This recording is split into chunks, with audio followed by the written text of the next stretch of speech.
Dear viewers, welcome on Frankly Speaking. Our today's guest is Mr. Anthony Middleton, Managing Director of a major investment and CNG collaboration company, AEC Australia. Mr. Anthony is an outstanding multinational corporate chief who came in Bangladesh to explore the investment climate and potential in CNG engine technology and alternative fuel technology.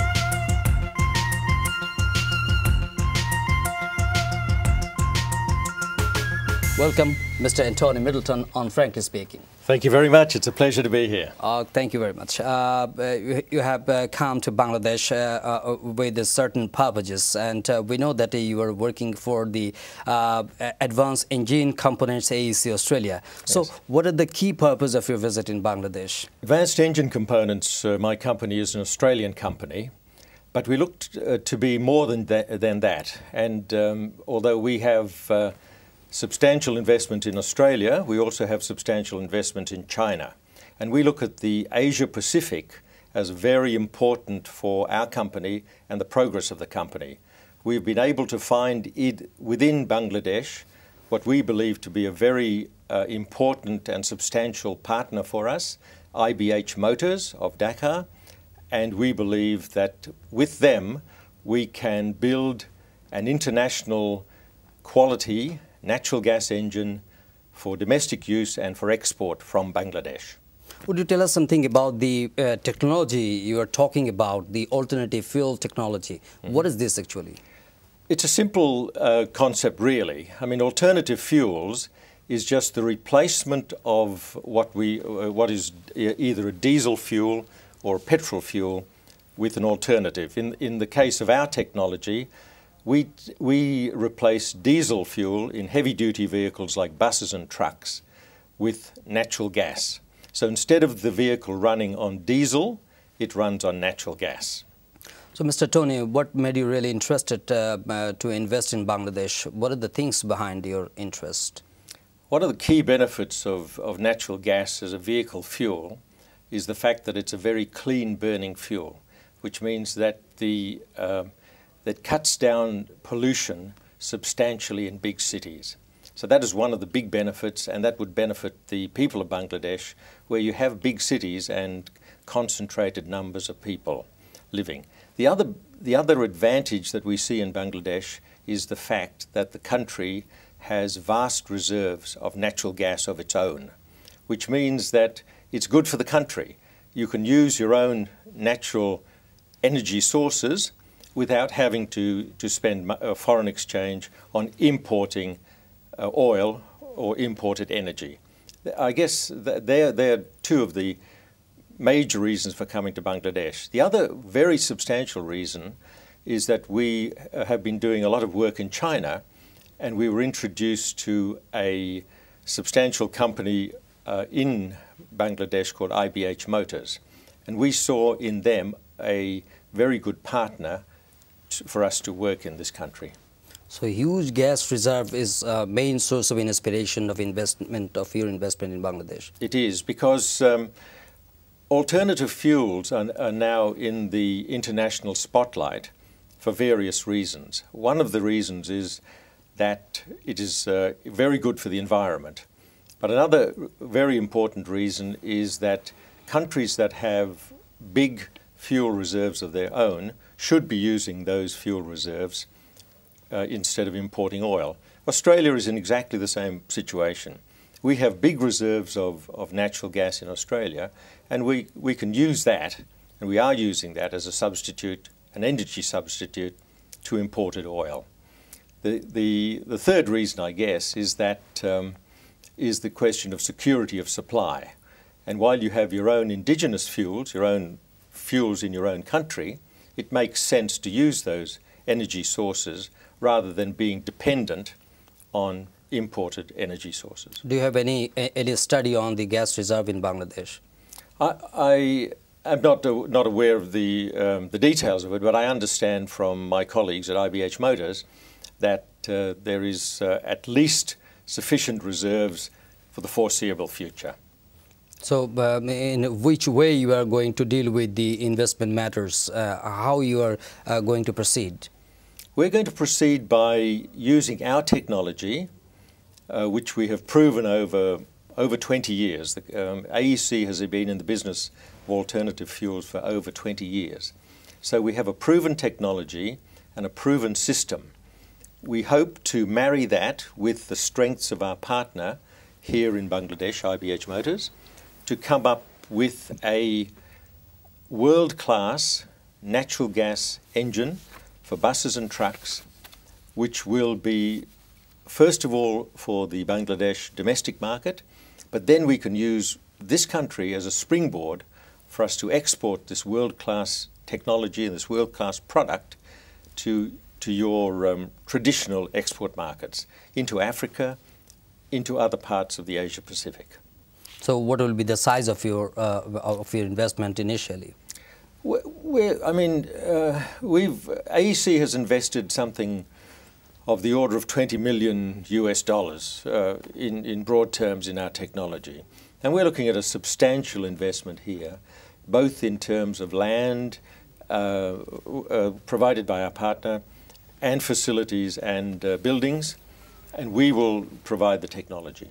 And the other expertise? The other expertise that we will provide is what we call in-country support for our product.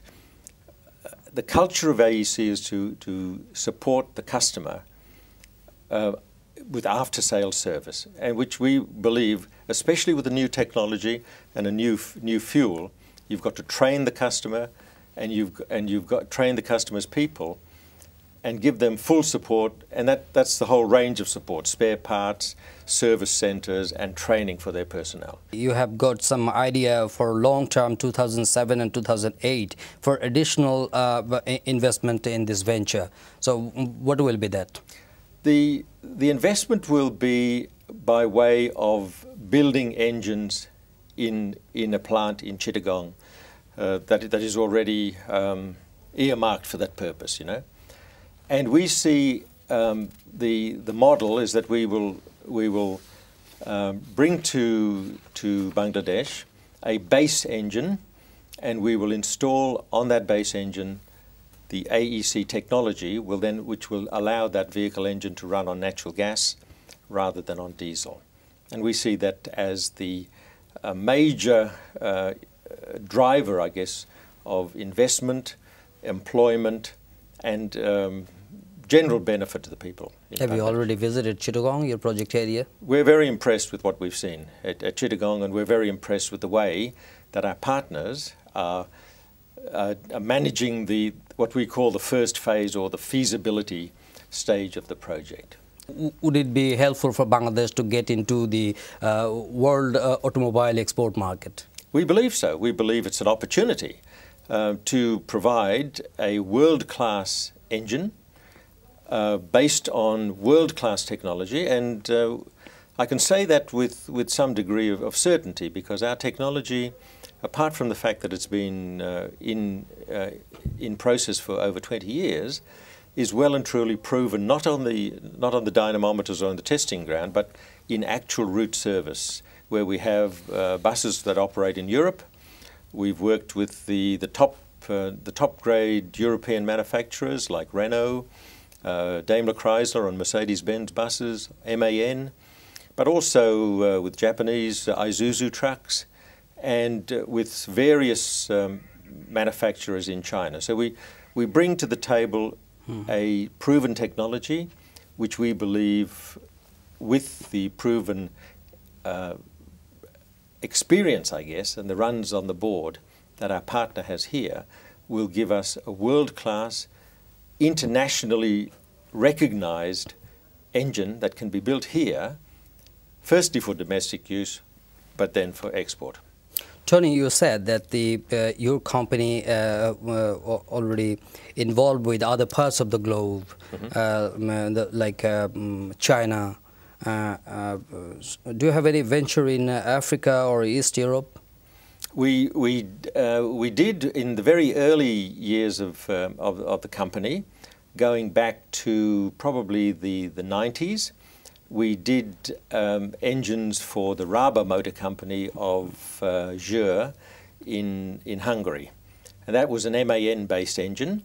And in fact, we still have 2 buses which are operating in one of the cities of Hungary, Szeged. So we've had experience there. We've had experience with Western European companies as well. But our company is listed on the Australian Stock Exchange. And we've been listed on the Australian Stock Exchange since 2000.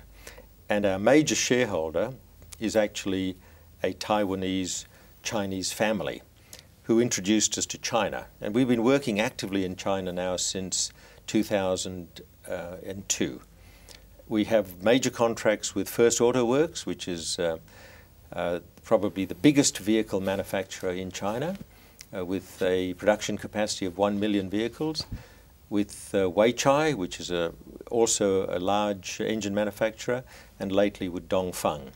And we believe that that suite of engines that we can provide from those engine manufacturers, base engines, we can draw on that suite of engines as a base product for our international engine here in Bangladesh. You have got huge experience with operating globally, but we'll talk more about your company, your functions and operations.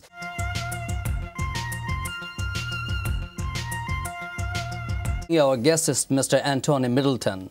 Mr. Middleton, you have already, certainly you have met some people, investors in Bangladesh. So what the impressions you have gathered from the people you met already? Our impressions have been very positive. We had the opportunity to meet with people who represented the operators of buses and trucks. And that is really the reason that I wanted to meet these people, because it's very much our belief that if you want to address the issues of customers, you've got to speak to them. And we had the opportunity to meet with these people in a formal gathering at which I was able to address them. But better still than that, I was able to meet some of those people personally and get feedback from them about what are the operating issues that they have running fleets of vehicles. See, my background is really, before joining this company about 10 years ago, I was the chairman and chief executive of the public transport system in Perth in Western Australia. And we used to operate a fleet of nearly 1,000 buses, mainly Mercedes-Benz buses and Renault buses. So I have quite a good feel for what is an operator's perspective and what is an operator's requirement in terms of fleet reliability, costs, and those really are the big drivers from a fleet owner's point of view. They've got, first of all, the vehicle has got to be reliable. Secondly, it's got to have some financial incentive for him to use an alternative fuel. Then, of course, you get to the wider benefits of a better environment, better security of supply, better foreign exchange and things like that. But the really important issues from an operator's point of view is reliability and a financial benefit. Do you believe that the people, the customer class you have targeted will be encouraged about your alternative fuel technology? I've no doubt they will. And that's the feedback that I've got in very strong terms. I've visited, as well as talking to them in a formal environment, I've also visited their premises, had a look at their depots, their conversion premises and their facilities, and I'm very encouraged by the feedback that I'm getting from them. They're saying to me the things that I believed are required worldwide: reliability of the vehicle and a financial benefit. And with the price of oil at record levels and unlikely to ever go back to lower levels, and as I understand it, the differential in price between diesel fuel and natural gas fuel in Bangladesh, I have no doubt at all that providing that we give them what we know we can, which is a reliable product, which is fit for use. That is really a catch cry of ours. Give the customer a product that is fit for his use. And it will be immensely cost effective, I think, for the class, consumer class. That's the feedback I'm getting, that already the bus operators, the fleet operators are hurting because of the price of diesel and the escalating price of diesel. Or let's look at some other issues. What is the observation about the investment climate? Does it conducive for the foreign investors? Yes, it is. I believe that there are very good reasons for foreign investors to come to this country. And we've had some experience. I mean, we set up, we were part of a plant in Lyon in France, where we built Renault engines on a production line using the base Renault engine and our system. We are in a similar collaboration in various parts of China, and we see opportunities in Bangladesh to be at least as equal to those. And because of the scenario that we're going to introduce here, in fact, better prospects for both us and for our Bangladeshi partner. So you must be recommending some other companies to other operators to come in Bangladesh and invest in a big scale, huge amount. I could do that with a clear conscience. I could do that, even if they are going to be competitors with us, because the alternative fuels business is big enough for more than just us. So tell us about your company, something, when it has started in Australia. Okay. Advanced Engine Components started in the early 80s, and we have always been based in Perth in Western Australia. Originally we were a subsidiary of a major company, but then in the year 2000 we were listed and on the Australian Stock Exchange. Our major shareholder is a Taiwanese Chinese family, but we have nearly 1,000 shareholders in total, including mostly Australian shareholders. So we are a listed company with all of the benefits of that. But we see ourselves, although we have our corporate headquarters in Perth, we see the majority of our income and the majority of our work being in this Asia-Pacific region and then into Africa with our partners here in Bangladesh. Okay, what's in your company's literature? I can see that AEC is natural gas vehicle system technology, and you're telling that AEC natural gas vehicle system allows diesel engines to be adapted to run on the either compressed or liquefied gas engine. So, is this a new concept in alternative fuel technology? No, not really. Not that new concept. It isn't. I mean, natural gas as a transport fuel has been around for many, many years. But it's only fairly recently that it has achieved the levels of reliability that are required by a transport operator. Our system has been proven, it is an electronically based system with an onboard computer. And the benefits of that to the customer is that it's a very precise management of the engine performance. The result of that is that you get very good emissions, and you get very good fuel consumption, and as importantly, you get very good what the drivers and the operators call drivability. In fact, our aim is to give the operator the same power and torque and engine performance as they would get from an equivalent diesel engine. So in other words, the driver of the vehicle has the benefits of a better fuel, a much quieter engine. Natural gas engines run much quieter than diesel engines, but with the same power and performance. Dear viewers, Mr. Middleton, past National Chairman and Fellow of the Chartered Institute of Logistics and Transport in Australia, and a Fellow of the Institution of Engineers, who feel that there are immense potential for investment in Bangladesh, including natural gas vehicle system, by which Bangladesh will benefit to replace the present diesel engines by saving energy cost annually at first phase worth about $20 million. We look forward to that end, what betterment and what benefit it can bring about for Bangladesh. Thank you very much, Mr. Anthony Middleton, for joining with us. It's been a great pleasure. Thank you. Yeah, you're welcome. Dear viewers, we thank you indeed. Do take care and bye-bye.